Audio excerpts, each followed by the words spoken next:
I've often spoken on this program about the crisis in Western political leadership.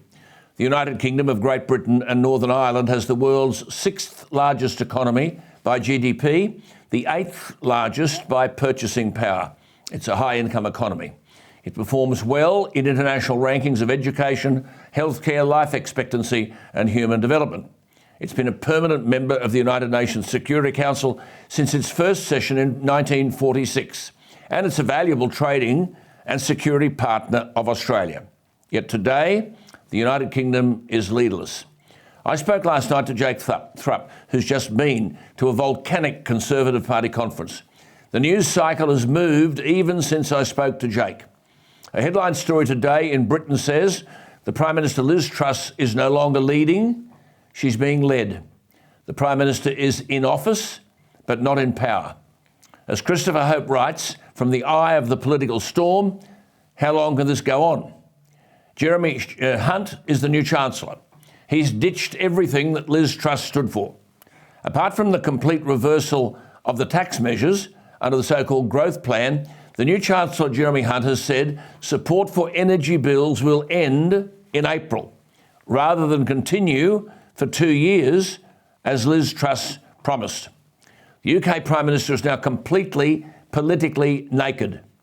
As Christopher Hope writes today, quote, "It was a political disembowelment of a scale that I cannot remember seeing in my 2 decades covering British politics, delivered by Jeremy Hunt with the calmness of a human resources manager sacking someone by Zoom."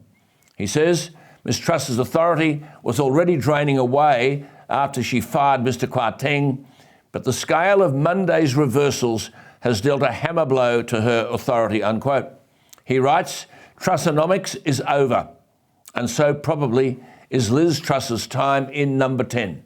He said if you take away her promise of tax cuts, what's left? A politician who makes 6 out of 10 for a speech, she's not a good speaker, with none of the magic of Boris Johnson, her predecessor, unquote. Well, the one point with which I would disagree in relation to the Christopher Hope story is that he argues her supporters are counting her survival in weeks, not months. I would imagine it may be only days. Conservative MPs are already taking matters into their own hands by submitting letters of no confidence in her leadership. Christopher Hope says he was sent over the weekend a single WhatsApp message from a prominent member of the 2019 intake of Tory MPs.